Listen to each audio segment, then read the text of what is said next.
Perkenalkan, nama saya Rifki Zulfikar. Saya mahasiswa Universitas Nasional.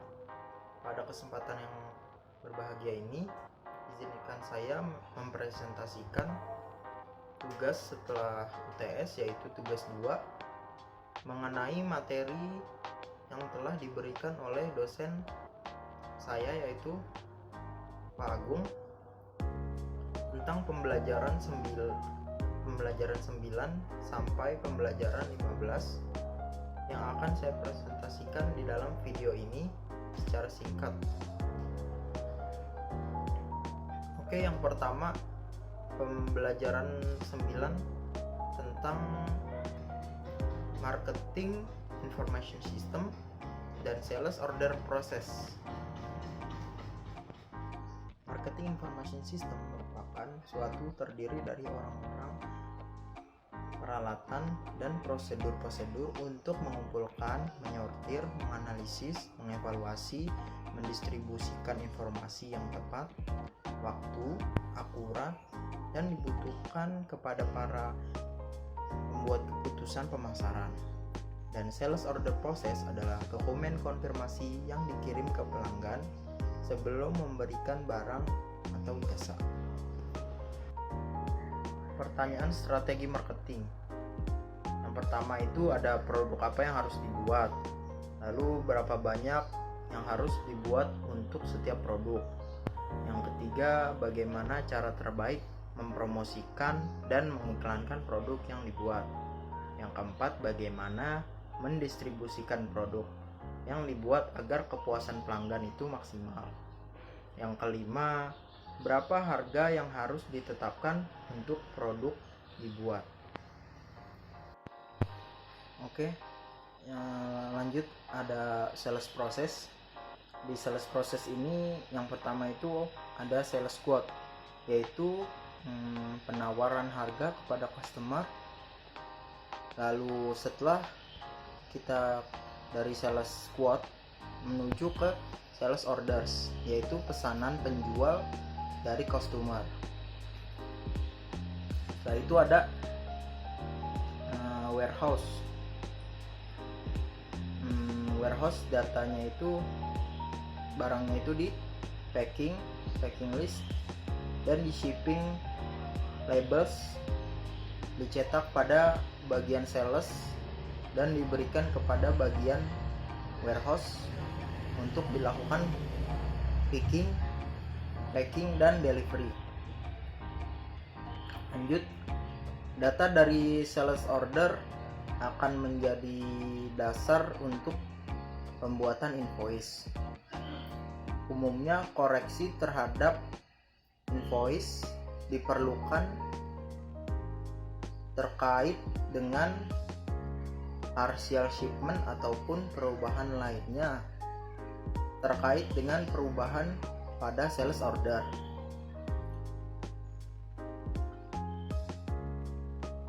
Ketika customer melakukan pembayaran, maka sistem ERP akan mencatat pembayaran tersebut atau debit cash dan kredit.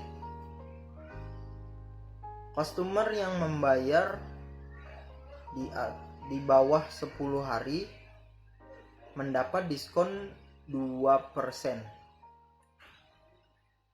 Nota debit dari customer terkait dengan return maupun klaim produk cacat juga menjadi perhatian. Event pada SAP ERP. Yang pertama ada pre-sales activities.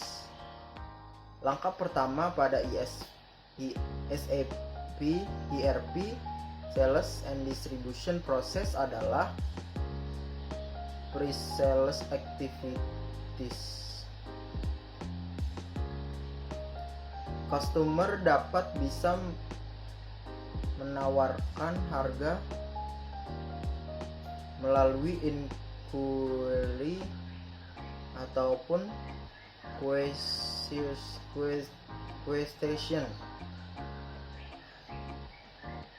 Aktivitas pre-sales juga meliputi kegiatan marketing seperti menghubungi customer melalui kunjungan dan surat menyurat. Yang kedua ada sales order processing. Sales order processing adalah serangkaian aktivitas yang dilakukan untuk mencatat sales order. Yang ketiga ada inventory sourcing. Ketika pencatatan order, sistem memeriksa catatan persediaan dan catatan perencanaan produksi, apakah material tersedia dan dapat dikirim sesuai tanggal yang diinginkan konsumen. Yang keempat ada delivery, yaitu melepas dokumen kepada warehouse untuk melakukan picking, packing, dan pengiriman order. Yang kelima ada dialing. Selanjutnya sistem membuat invoice berdasarkan data sales order ke dalam dokumen invoice. Akunting mencetak dan mengirim kepada customer. Lalu yang terakhir ada payment, pembayaran. Ketika customer melakukan pembayaran dicatat pada sistem ERP, yaitu debit, cash, dan kredit. Pada pembelajaran 10 akan dibahas mengenai proses produksi dan SCM. Proses produksi dan SCM tujuannya yaitu menjadwalkan produksi secara ekonomis sehingga perusahaan dapat mengirimkan produk kepada customer sesuai dengan tanggal yang dijanjikan dalam arti yang paling efisien. Lalu kenapa harus ada rencana? Karena dengan adanya keterbatasan sumber daya untuk memastikan keseimbangan antara demand dengan sumber daya. 3 pendekatan produksi. Yang pertama ada make to stock atau MTS. Item dibuat untuk persediaan untuk mengantisipasi sales order seperti sabun dan snack. Yang kedua, make to order atau MTO. Item diproduksi untuk memenuhi spesifikasi dari konsumen. Perusahaan sering menggunakan pendekatan ini ketika memproduksi item yang terlalu mahal untuk disimpan sebagai persediaan atau item yang dibuat dan dikonfigurasikan berdasarkan spesifikasi customer seperti percetakan, pesawat udara, dan peralatan besar industri. Lalu yang ketiga ada assembler to order. Item diproduksi menggunakan kombinasi dari proses MTS dan MTO. Produk akhir dirakit berdasarkan order dari komponen MTO seperti komputer rakitan. Lalu ada tahapan production planning dan control. Ada tahapan strategis planning, yaitu di dalam tahapan strategis planning ini ada peramalan dan perancangan agregat, di mana kita harus merencanakan sesuatu dulu sebelum bertindak. Yang kedua ada tahap tactical planning, yaitu ada jadwal produksi induk dan perencanaan material. Yang ketiga, ada execution planning, yaitu ada order pembelian, jadwal produksi, penjadwalan ulang, dan pengendalian aktivitas produksi. Selanjutnya, bed cross function team. Yang pertama, perubahan teknis tidak dikomunikasikan ke tim lain. Yang kedua, tim marketing tidak tahu beban dari sistem produksi dan membuat keputusan tanpa diskusi dengan bagian produksi. Yang ketiga, informasi material yang terlambat dari pemasok tidak dikomunikasikan dengan fungsi lain. Yang keempat, pada saat pengeluaran persediaan orang gudang sering lupa menginputnya ke sistem. Pada pembelajaran 11 akan dibahas mengenai sales dan operation process. 3 prinsip penting sales dan operation process. Yang pertama, menggunakan sales forecast dan berdasarkan tingkat persediaan yang ada, membuat perencanaan agregat untuk semua produk. Perencanaan agregat menyederhanakan proses perencanaan untuk interval waktu bulanan maupun 4 bulanan. 2. Memecah perencanaan agregat menjadi perencanaan produksi yang lebih spesifik untuk masing-masing produk ke dalam interval waktu yang lebih kecil. 3. Menggunakan perencanaan produksi untuk menentukan kebutuhan bahan baku. Aggregate planning atau SNOP merupakan perencanaan jangka menengah yang mencakup 1. Jumlah produksi dalam unit agregat. 2. Kapasitas yang diperlukan atau reguler, lembur, subkontrak. 3. Rencana tenaga kerja produk diagregatkan ke dalam kelompok produk atau family produk untuk mengurangi jumlah variabel yang harus dipertimbangkan ketika mengembangkan suatu rencana produk. Hasil dari aggregate planning. Yang pertama, kuantitas produksi dari regular time, overtime, dan subcontracted time digunakan untuk menentukan jumlah tenaga kerja dan tingkat pembelian supplier. 2. Penyimpanan persediaan digunakan untuk menentukan beberapa ukuran gudang dan modal kerja yang diperlukan. 3. Kuantitas backlog atau stock out digunakan untuk menentukan bagaimana service level customer. 4. Hired atau laid off tenaga kerja digunakan untuk menentukan isu terkait tenaga kerja .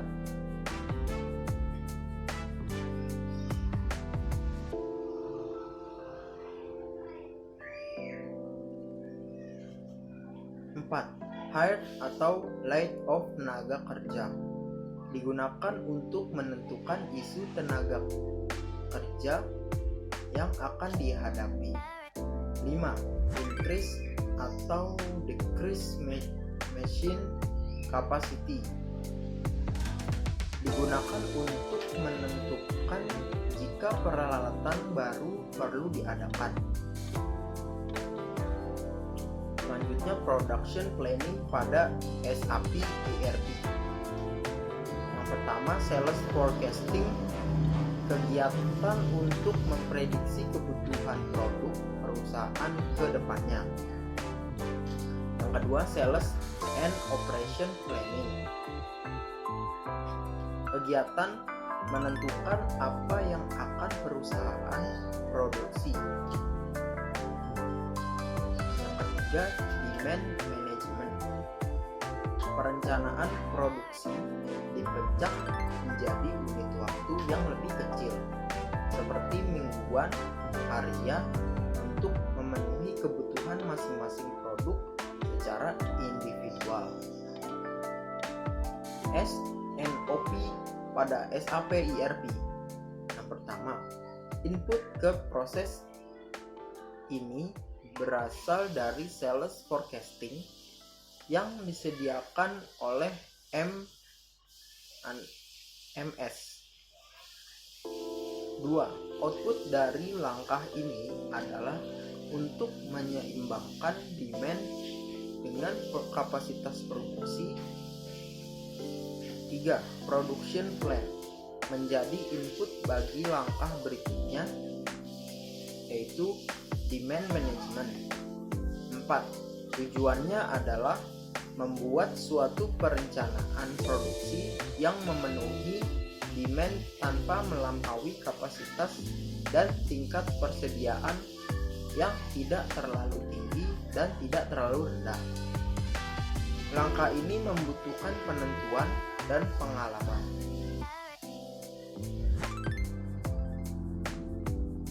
Pada pembelajaran 12 akan dibahas mengenai material requirement process. Pengertian material requirement process yaitu suatu sistem informasi berbasis komputer yang menerjemahkan jadwal produksi produk atau master production untuk barang menjadi beberapa tahapan kebutuhan komponen dan bahan baku. Dengan demikian, dapat kita katakan bahwa MRP adalah suatu rencana produksi untuk sejumlah produk jadi dengan menggunakan tenggang waktu sehingga dapat ditentukan kapan dan berapa banyak dipesan untuk masing-masing komponen suatu produk yang akan dibuat. Tujuan penerapan MRP yaitu 1. Mengurangi jumlah persediaan. MRP dapat menentukan jumlah komponen atau bahan baku yang dibutuhkan dan kapan komponen atau bahan baku tersebut dibutuhkan untuk suatu jadwal produksi induk.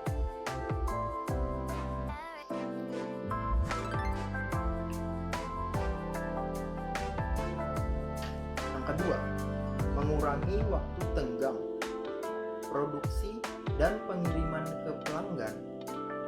MRP mengidentifikasi jumlah dan waktu material yang dibutuhkan sehingga pihak purchasing atau pembelian dapat melakukan tindakan yang tepat untuk memenuhi batas waktu yang ditetapkan.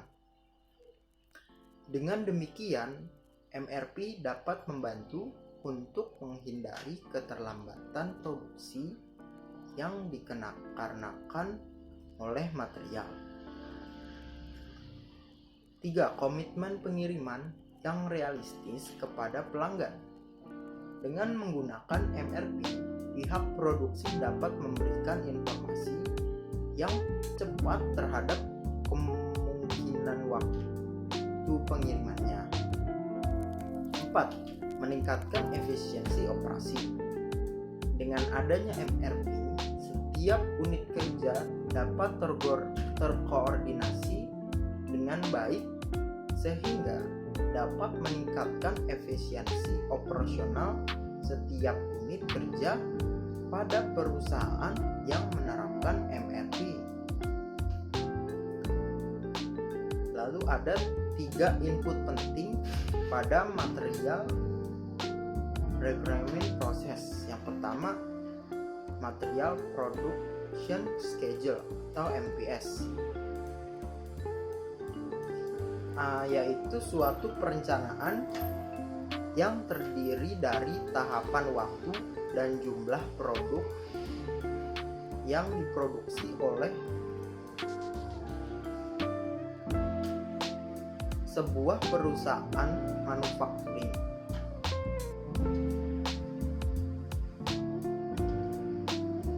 Yang kedua, inventory status file. Inventory status file ini berkaitan dengan hasil perhitungan persediaan dan kebutuhan bersih untuk setiap periode perencanaan.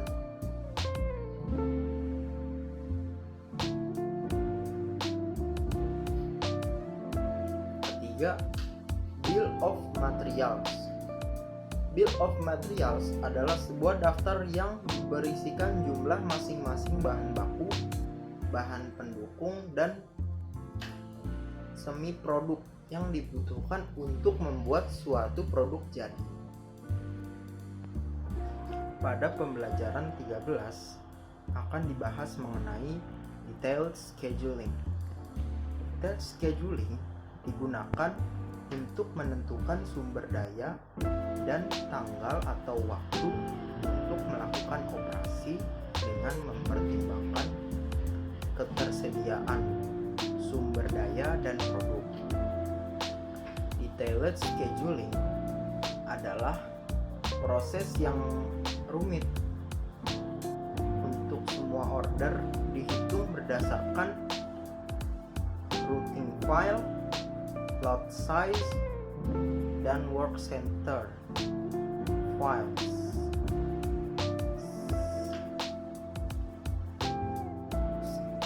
File scheduling sering balance antara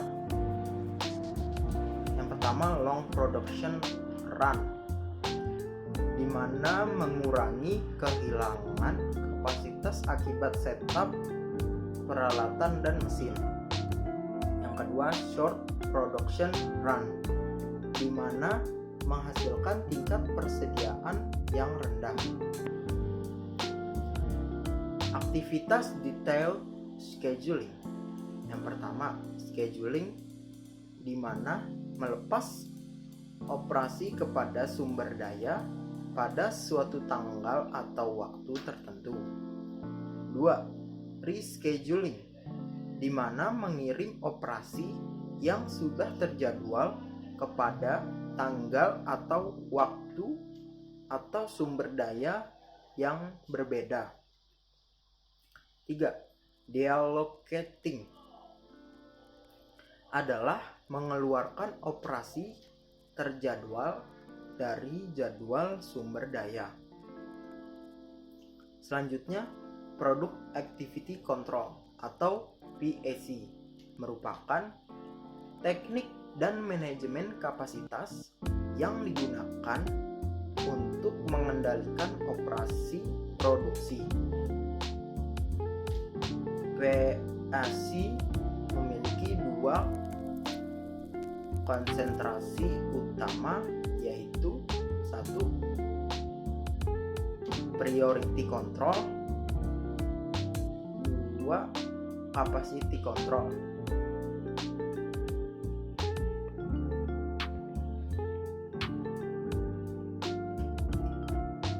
Kesimpulan dari materi ini adalah suatu sistem ERP dapat meningkatkan efisiensi dari proses produksi dan pembelian,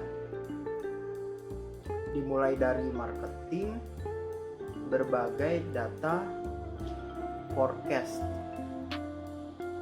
Perencanaan produksi dibuat berdasarkan forecast dan dibagi dengan purchasing sehingga bahan mentah dapat diorder dengan baik. Perencanaan produksi dapat dilakukan tanpa menggunakan sistem ERP. Tetapi suatu sistem ERP yang mengandung MRP boleh produksi berhubungan dengan purchasing dan accounting. Berbagi data meningkatkan efisiensi perusahaan secara keseluruhan. Perusahaan membangun sistem ERP mereka pada filosofi sistem terintegrasi untuk mempraktekkan SCM. Di dalam melakukan ini, perusahaan melihat pada dirinya sebagai suatu bagian dari proses besar yang terdiri dari customer dan supplier. Dengan menggunakan informasi lebih efisien sepanjang rantai, penghemat biaya dapat diperoleh secara signifikan. Pada pembelajaran 14 akan dibahas mengenai accounting process. Aktivitas akuntansi umumnya dapat diklasifikasikan sebagai yang pertama akuntansi keuangan, yang kedua akuntansi manajerial, yang ketiga akuntansi pajak. Akuntansi keuangan itu mendokumentasikan semua transaksi pada perusahaan yang mana memiliki pengaruh pada keuangan perusahaan dan menggunakan dokumentasi transaksi tersebut untuk membuat laporan bagi investor maupun pihak luar. Laporan-laporan ini disebut sebagai laporan keuangan. Laporan keuangan umumnya meliputi neraca dan laporan laba rugi. Pada umumnya perusahaan membuat laporan keuangan per kuartal. Neraca adalah ringkasan dari saldo perkiraan seperti kas, piutang dagang, persediaan bahan baku dan bahan jadi, harta tetap, hutang dagang, bank, dan kreditor serta modal yang ditanam oleh investor. Laba rugi.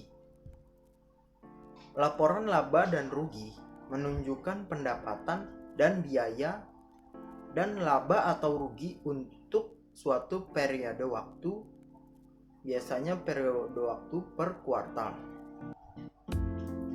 Manfaat dari ERP. Salah satu manfaat dari sistem informasi terintegrasi adalah penyederhanaan proses dari tutup buku dan penyiapan laporan keuangan. Staf akuntansi tidak perlu menghubungkan dari berbagai sistem yang berbeda karena semua data yang diperlukan tersedia pada sistem terpusat. Pada SAP ERP, laporan neraca dan P dan L adalah laporan dalam bentuk database, sehingga mudah dihasilkan pada setiap saat. Karena laporan dibaca dari tabel database dan selalu update.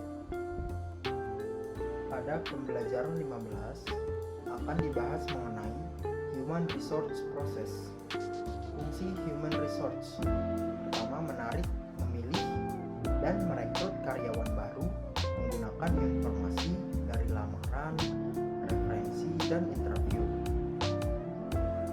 Mengkomunikasikan informasi terkait dengan posisi baru dan merekrut melalui organisasi. Memastikan karyawan memiliki pendidikan yang sesuai dan sertifikasi untuk mengerjakan tugas mereka. Menangani permasalahan terkait dengan perilaku karyawan. Memastikan karyawan mengerti tanggung jawab terkait dengan pekerjaan mereka. Lalu ada proses rekrutmennya. Yang pertama, departemen mengajukan kebutuhan tenaga kerja ke bagian human resource dengan mengisi formulir lowongan yang meliputi informasi posisi jabatan, kualifikasi yang diperlukan, sifat jabatan, kapan dibutuhkan. Berdasarkan informasi tersebut, bagian HR mengajukan kepada pimpinan perusahaan untuk mendapatkan persetujuan. Informasi kebutuhan diumumkan di internal agar karyawan yang ada diberi kesempatan untuk mengajukan diri. Jika tidak ada yang sesuai, maka posisi ditawarkan kepada calon eksternal. Surat lamaran dikelompokkan berdasarkan posisi yang dilamar. Berdasarkan spesifikasi pelamar, maka dibuat daftar kandidat potensial. Calon dapat juga direview dari file lamaran 1 tahun terakhir. Data terkait kandidat difotokopi, kemudian disampaikan ke departemen yang membutuhkan untuk direview. Interview dan penerimaan. Dari pelamar potensial dipilih 3 calon. Human Resource melakukan kontak dengan pelamar, menjadwalkan interview, dan membuat file untuk masing-masing kandidat. Jika kandidat menerima tawaran interview, HR mengatur perjalanan dan jadwal aktivitas interview. Bagian HR melakukan interview dan mendiskusikan pengalaman pelamar dan pertanyaan yang relevan terkait dengan posisi yang dilamar. Supervisor departemen, pemohon melakukan interview dan karyawan lainnya juga diberi kesempatan pembicara dengan calon.